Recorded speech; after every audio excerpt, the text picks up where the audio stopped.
Welcome to the HCI family of podcasts. We're your source for personal, professional, and organizational growth and development. We share our own original research, explore industry trends, and interview executives and thought leaders from across the globe. Join us for practitioner-oriented content around all things leadership, HR, talent management, organizational development, and change management. Maximize your personal and organizational potential with the HCI family of podcasts.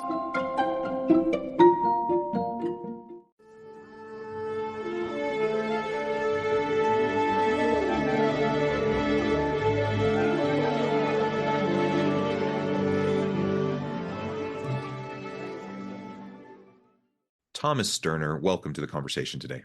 Oh, thank you very much. It's great to be here. It is a pleasure to be with you. You're joining us from Delaware. I'm south of Salt Lake City in Utah. And today we're going to be talking about your recent book, It's Just a Thought, Emotional Freedom Through Deliberate Thinking. I think this has a lot of practical applications for us in various aspects of our lives. So we'll talk about that generally, but we'll also talk about this in relation to the workplace and working in teams and trying to be collaborative and whatnot, because there's a lot of thoughts that get in the way of all of that happening effectively in the workplace. So I think this will be a really fun conversation. As we get started, I wanted to share Tom's bio with everybody. Thomas M. Sterner is CEO of Practicing Mind Institute and is an in-demand speaker and coach working with high-performance industry groups and individuals, including athletes, to help them operate effectively in high-stress situations and experience new levels of mastery. Prior to writing the bestselling The Practicing Mind, he studied Eastern and Western philosophy and modern sports psychology and trained as a jazz pianist, and he lives in Delaware. What a fascinating background. Again, thank you for joining me. Anything you would like to highlight by way of your background or personal context before we dive on in? Well, the one thing I would say is, as for 25 years, I was a high-level concert piano technician. And the one value of that in terms of what I do is that piano work is extremely tedious and repetitious because there's 88 notes. So everything you do on the piano, you got to do at least 88 times. And then, if you're just doing a tuning on the piano, you have about 235 tuning pins that have to be touched at least once.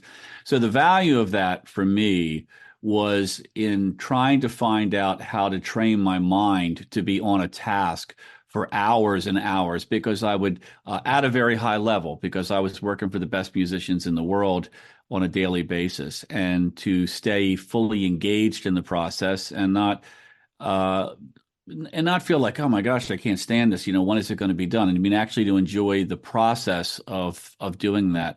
So it allowed me to have a really good incubator to work on all of the things that we'll talk about. That was, I think, one of the unusual things about my background. That is super interesting. And we've all been there. We've all been there when we're doing, what some may seem as tedious tasks, and your mind drifts and you're not really paying attention. Of course, that can have all sorts of bad results if you're doing something as precise and delicate as tuning a piano or working on a piece of machinery in a factory or whatever. Like, accidents happen, quality goes down, etc. So, I mean, there's practical reasons for why that's a challenging thing in the workplace, and to be able to have that discipline, I think, is something that is a really nicely developed skill. Well, it was also a stressful environment, because you weren't just tuning the piano, but you were setting up the action mechanism, the keyboard mechanism. And what your listeners have to understand is, at that level, if everything isn't perfect, the performer is good enough that the instrument will fail. They will outplay the instrument. So, and they're not very happy about that when it happens, so, and it also affects the performance and everything. So like I said, you had to do your highest level, best work every time. And so because of that, to be able to get into a place where you weren't thinking like, I just can't wait to get done this so I can go be someplace else. It was really good training, and it was a long time. Yeah, awesome. Well, why don't you start by just really telling us about the why behind this book? Why this book? Why now? Books are a labor of love. They take a lot of time and attention and energy. So yeah, why this book? Why now? Well, I originally wrote The Practicing Mind in the early 90s. It wasn't published until 2005, and that's because I was in the piano technical business. Hmm. I tried to get somebody to look at me, and nobody knew who I was, and they certainly didn't know what the book was about, and they didn't care. Mm. So I ended up publishing it myself. It eventually, after about 2 years, it became enormously successful and was taken over by New World Library. And has continued to be very successful. And then that's when I changed careers because I could afford to Hmm. do it. And Hmm. then that freed me up to spend a lot more time on research. And I was talking about this on a daily basis to everybody, from one-on-one clients to corporate clients, CEOs, all the way down to teams within corporations. So then Hmm. I wrote Fully Engaged, which was kind of like a follow-up on that. I always looked at it as another 7 chapters to the Practicing Mind.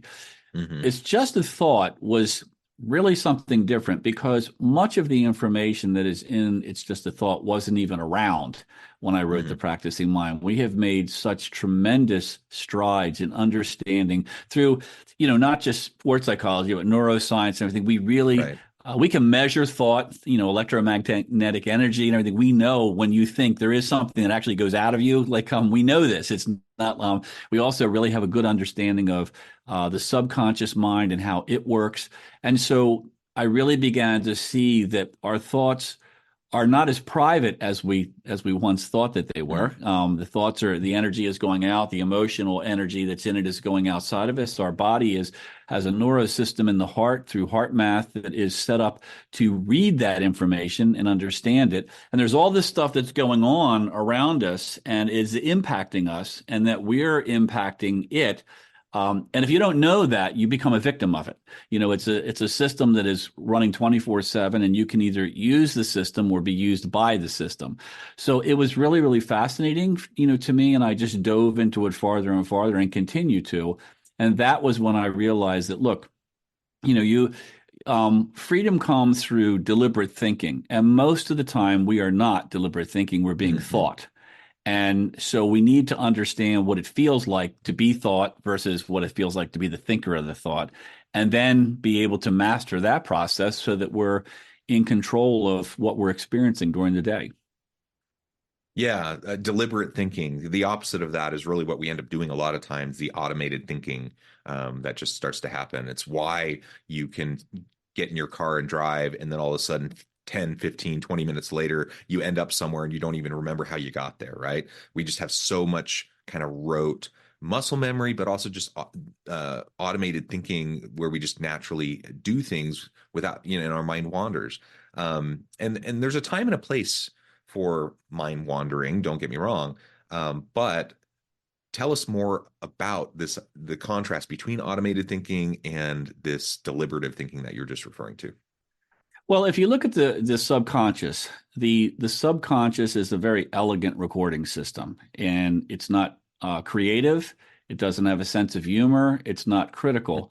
What it does is it watches how a situation makes you feel. It's how it makes you feel. It doesn't judge how it makes you feel.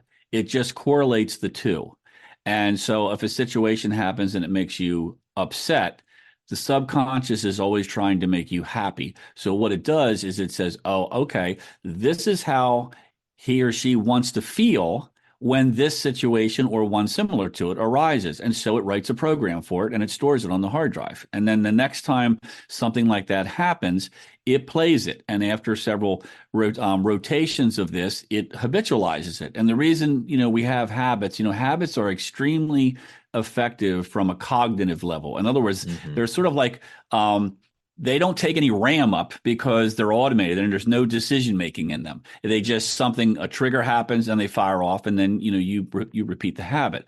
So that's not deliberate thinking. And a story I've told many times was I was working with a CEO one time and we were having this conversation, and he said, I don't think I buy that. I think that, I'm actually making my choices to think the way that I'm thinking during the day. And so to make a point to him, I said, did I ask you to talk? I don't think I asked you to talk. I think you need to sit there and shut up until I tell you to talk. Well, of course, he became very insulted. And I said, you see that? I said, you did not make a choice to feel what you're feeling right now because I don't think you're very comfortable. If you had the choice, you would choose not to react that way. In fact, you would probably choose a scenario where this guy's not going to touch my inner peace. Hmm. And so he was like, he laughed about it and he just said, "Thank you for the awakening." He said, "I get what you're saying now." And I said, "Well, that's where, our neuroscience says that we spend 95% of our time in our day, basically things happening out in front of us, and we're just running programs. And we're not actually the thinker of the thought. We're basically our thoughts are being dictated to us. So we're not thinking deliberately. A deliberate thought has decision making, and conscious intention behind it. When this situation happens, this is how I am going to act. And that is that's freedom. If you don't Hmm. have that, you're not free. You're basically just a puppet to whatever's going on around you. And most people, and that has to, that's for all situations. Anxiety, that most people know now that the brain has a negative bias, because the brain is not designed to make you happy or successful. It's designed to keep you alive. So Right. because of that, it has a bias towards negativity because it looks at that as something that could harm you. So has a tendency to go towards what could go wrong here. Um, and that's okay, but you're not your brain. Like, your brain is like your laptop. You should be using your laptop to do things for you, not your laptop running you. So the brain should be looked at in that regard instead of the brain being in control. It's doing what it's basically programmed for, but that doesn't mean that you can't override that and train it to be differently. Right. And so, I talked to a child psychologist just the other day, and she was talking about how really it's in those toddler years, the first several years of life, where so much of that programming happens, depending on the relationships you have, how you're taken care of, and a lot of that just automated, like how you respond in different situations, is programmed really early on. Now, does that mean you're a victim to your, circumstances early on in life? Well, no, but it does mean you may have to do the work to uncover trauma or the things that impacted you that way so that you can be more deliberate about reprogramming yourself to uncover those unconscious biases, and to be more aware of what's happening and why it's happening while it's happening to you. That's a process that we all kind of go through. We unpack things, we try to better understand where we're coming from. When I think about within an organizational setting, there's a lot of talk around diversity, equity, and inclusion. And part of that is, unbiased, unconscious bias training, and just like trying to help people recognize what's going on in their head without them even really recognizing or knowing it, so that you can choose something different, right? So you can say something different, act differently. So you can eventually change the way you even respond to and feel about the things that trigger you, perhaps in the moment. Yes, one of the things that I work with all my clients is what I call thought awareness training. You have to experience, there is a different feeling of being in your thoughts and being the noticer of your thoughts. They're two Yeah. different perspectives. And in order to change anything, John, you have to get to the point where being the noticer of your thought, the observer of your thoughts, who is really who you are. Because when you're not the observer of your thoughts, you're being thought, and you're just basically being obedient to habits. So you have to learn what it feels like so you recognize that. And then when you recognize that, then what happens is you can do what you were just talking about. Then you have the privilege of choice. That doesn't mean that the choice is easy, because Right. you're pushing against habitual behavior that you've had your whole life. But you get the option. You get the option to make the choice. And then, what we talk about is things like, I may say to somebody, okay, when this situation arises, and you get to where you live more in the observer of the thoughts. This situation is going to arise. So when it arises, if you could be anybody you wanted and react in or respond any way you want, what does that look like? And I always get, I don't know. And I Mm. said, well, if you don't know, you're not going to figure it out once you're in the throes of the emotional content of the habit. Like, so you need to have something that allows you, first of all, like a rescue mantra is what I call it. Something you say, like, this is when the fun starts. Something like that. As soon as you feel this something has happened and you recognize, whenever that person walks in the room, I always get nervous. Okay, so when that person walks in the room, you need something to shut down the habitual response of anxiety so you can get out ahead of it a little bit and then execute the new procedure. And so I tell people, let's come up with some sort of a rescue mantra so that you can say that, like, you're going down today. I don't care what it is. Whatever makes you feel empowered, that's what you do. You say that, and now you immediately go into whatever your response is going to be. And many times I mention the fact that I'm a pilot and I have a pilot's license, and this kind of procedure is drilled into pilots. In other words, if the engine quits, that's not when you get the manual out and figure out what to do. Like, like when the engine quits, you have two choices. You can be removed and analytical, or you can scream all the way to the crash site. So, basically, if I have an electrical problem, I'm going to do A, B, C. It's all written out, A, B, C, and D. If I feel like there's a fuel starvation, if the engine just up and quits, if the engine runs rough, if communication goes away, all this stuff has a procedure for it. And so you practice that over and over and over again so that when it happens, you just instinctively go into it. And I can tell you it worked extremely well, because when I was learning to fly and I had to solo for the first time, I was really fearful because I couldn't imagine taking this airplane off in three-dimensional space at 100 miles an hour without the instructor sitting next to me. I just thought, like, if something goes wrong, that's the end of me. But what I found was that we had practiced the procedure so many times that it was really anticlimactic. I mean, it's just, push the throttle forward when you hit 65 knots, start to rotate, climb to this altitude, your climb out VY angle will give you 74 knots of speed. All this stuff was just stuff that I'd done, 200 times. And so I had to do 3 full circuits.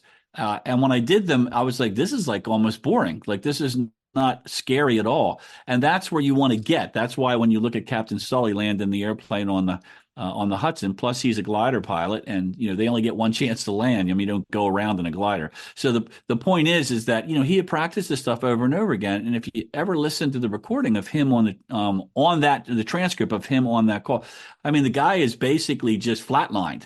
We can't do that. No, we can't do that. We can do this. Our only option is this. I mean, he's not like, his hair isn't on fire. So this is where we want to live, because there's happiness there, there's contentment there, and I think that whenever you feel in control, there's peace there. And it's when you don't feel in control, that's where anxiety comes from. So anytime you're anxious or fearful, the base emotion there is, I'm not in control of this situation. And if you're not in control of how you're thinking, then you're not in control of how you're feeling. And if you're not in control of how you're feeling, you're very uncomfortable. So we talked a little bit about the conscious, unconscious, and subconscious aspects of our minds. I referred to earlier about sometimes when we get into the automated thinking mode or the habitual mode, our mind is wandering. And sometimes it really is needed and healthy to kind of turn our mind off. That's why things like meditation can be such powerful practices. Let's talk a little bit more about that. Why does turning off your mind work? Like, why is that so important? And how can we train ourselves to take a break from all the constant pinging that's going on in our heads? Well, when I work with people, I tell them, look, I want 10 minutes of your day. If you can't come up with that, you need to clear your schedule. You probably spend, an hour and a half on your phone just doing this, looking at stuff that's not going to add anything to your life, and probably is going to add anxiety to your life. So, it's very easy to practice to become more aware of your thoughts. And, in a standard meditation practice, which could be either breath-based or phrase-based, is to sit quietly in a chair in a manner like with an erect back. You're basically looking at, you don't want your body to be a distraction, when you do this, and you don't and you want to be able to sit comfortably for 10 minutes without like your hip bothering you or something like that. So, right. And you also don't want to fall asleep. So, and then, you close your eyes. It's good to, if you think of your eyes having laser beams coming out of them, even though your eyes are closed, it's good to look up a little bit, because it activates a certain area in your brain. It also helps you to fight drowsiness. What'll happen is if you're drowsy, you'll find your head starts to drop and your eyes will go down. Another interesting thing about your eyes going down, I tell clients, look, when you're meeting a new client and you're going into a room, I don't want you looking at the floor. One of the reasons for that is, when you're growing up as a child, you talked about, it's the first 7 years, the brain waves are functioning and then more or less like a hypnotic, suggestive thing, and it's just taking in information. When you're being reprimanded or berated, where do you look? You look at the floor, and your brain still knows the meaning of that. So Mm, there was tests that were done to see, like, well, if the way you think impacts how your body feels, does how your body is positioned, like body motion, like does that affect the hormones that your brain puts out? And the answer is yes. So if you assume a position, in other words, if you assume the position of confidence, regardless of how you might be feeling in the moment, if you assume that position, the brain begins to release testosterone, lower cholesterol or cortisol, and testosterone is like in confidence, and there's a value to it, and so your body will react in a way that it would if you were feeling confident, and it will make you feel confident. So that's why I'm saying pay attention to how you're feeling. But how do you do that? Well, we get back to the meditation. Most, as I said earlier, most people aren't really aware of what they're doing and what they're thinking. So that's what meditation does. And you're right. I think it's important to turn yourself off, to give yourself permission. Like, sometimes you just got to let your mind go, because otherwise you're like pulling the reins on the horses all the time and it gets tiring. So sometimes I'll take a walk and I'll just tell myself, I'm giving my mind permission to just chatter away. But I'm giving it permission to. It's not telling me it's going to do that. I'm giving it permission to.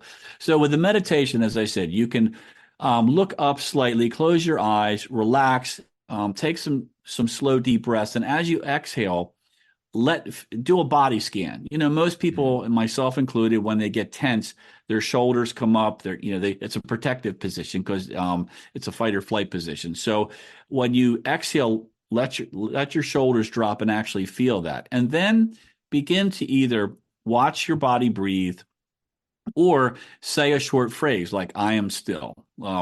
And the reason you do that is to give your mind one task. You want it to have one task because you need a point of relativity to notice if it's not staying on task. If you tell it to think about what you need at the grocery store, well, that's not going to work. So you tell it to I want you to just pay attention to your body breathing. And what happens is, in a very short period of time, your mind says, this is really boring. I don't need to, you've got this. I'm going to go solve some problem. The report I got to get done, or this conference I got to go to, whatever. And it takes off and you go with it because that's what you do all day long. And then there's the moment of juice, is when you wake up and you realize that you're not paying attention to your breathing and you're thinking about a conversation you're going to have later in the day or whatever it is. That's where everything happens, John, because that's when you stop being thought and you become the thinker. That's when you anchor with the observer, and it's in that moment. And so it's ironic that people, when they practice meditation, they judge themselves and they say, I'm not good at it because I'm constantly chasing my mind. Well, if you're chasing your mind, you're noticing what your mind is doing. So you are actually doing very well, when you do that. And you have to let go of, this isn't a contest that you're in where you have to get to where you have nothing but your breathing. That's all, because you're never going to be there. The guys in Tibet that are doing it, 7 hours a day, they're still dealing with that. It's just the way the mind works. And so you stop judging and you go, I'm in the practice of doing this. And if you do that, and if you didn't want to use the breath, you could just say the simple phrases I said. If you do that for 10 minutes a day, I guarantee you will not believe how it changes your mind, because all these things that are happening out here begin to lose their power. You mm. begin to notice the stuff, and then you have the opportunity to craft a different reaction to certain situations. And we'll call that the difference between a reaction and a response. When an ambulance pulls up, they call them first responders, not first reactors. Like, well, why is that? Because a response has intention, conscious decision making beforehand. It knows this is what we're going to do. When we come up on the scene, this is what we're going to do. And that's where you want to be. You want to know this situation triggers me. So what is my best behavior in this to be who I want in that situation? As I said earlier, if you don't know that beforehand, you're not going to figure it out when you get into the emotional throes of the habit because it's just too strong. So you have to have that. That's a reaction. Like the CEO I said, when I just, barked at him, he had a reaction. He didn't have a response. And so we want to be the responders. A response is deliberate. A reaction is not. Yeah, yeah, super interesting. I note the time, Tom. This has been a fascinating conversation. I would love to continue to pick your brain, but I also need to let you go here in just a few minutes. As we wrap things up, perhaps you can close us off by just sharing a little bit of more what this can be, how this can be utilized within an organizational context. So if I'm a leader and I want, to personally practice more mindfulness, and I want members of my team to do so as well, what are some of the ways that I can promote that, encourage that to drive, the positive outcomes? Well, I think it's important that, and I do work with teams in corporations, and one of the things that that we do is we have a plan. Like with each person, whatever their role is in the company, we figure out, well, where are your weaknesses? Like, what situations do you have? How do you react to them? And we actually write down like, okay, when this happens, this is what you're going to do. And I want you to, I want you to sit in a chair, close your eyes and do it because, they've done studies way back into the 70s with athletes that the brain doesn't differentiate between the physicality of the response and the response in the brain. As far as the brains go, it's happening. The same hormones are released and everything. So you can actually get practice at dealing with difficult situations. And you can get repetitions in, even if you're Mm, not in the situation, because otherwise, the only way you change a habit of behavior is when the habit shows up. So right. you're in this place. Like if you've got if there's certain situations where you don't do well, then you have to wait for that situation to come up so that you can practice working against it. But that isn't the truth. That's the point I'm making is that you can. I think it's very important that people take this aside and say like they have to have an idea. Like I say, ask yourself if there's a situation that either you're not very well focused or a situation where you get intimidated or imposter syndrome or whatever it is. Ask yourself, you got to have a target.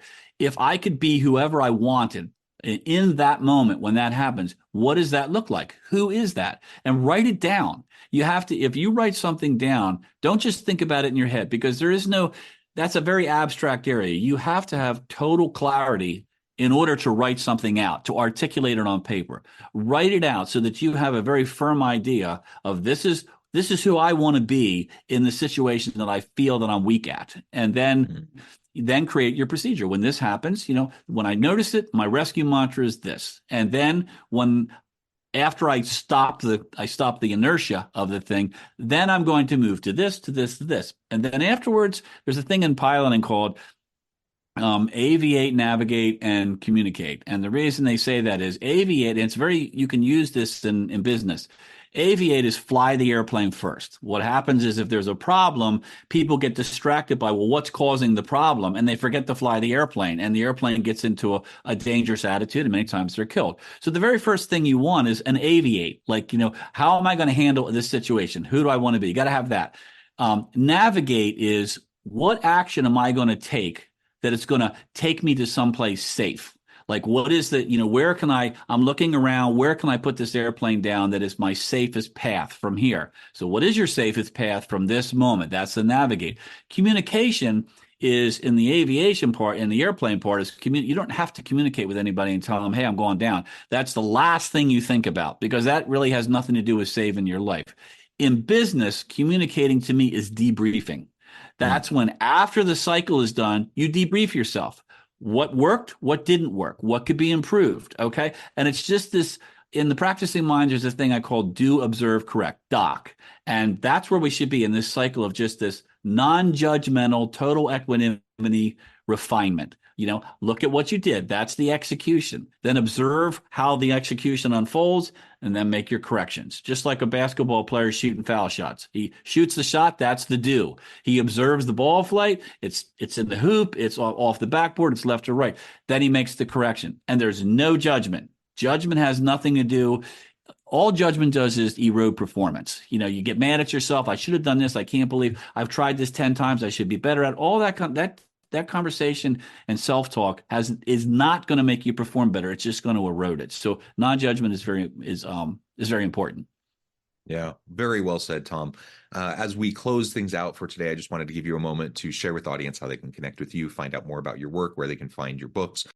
The best thing is, I do have a website, tomsterner.com, and anybody can email me at tom@tomsterner.com. I read all my emails and I respond to them. So anybody that wants to get in touch with me for any reason, whether it's a speaking thing or working with their company or them individually, that's how you would do it. Wonderful. Thank you, Tom, again. It's been a pleasure. I encourage the audience to reach out, get connected, find out more about what Tom can do for you, check out his books. And as always, I hope everyone can stay healthy and safe, that you can find meaning and purpose at work each and every day. And I hope you all have a great week.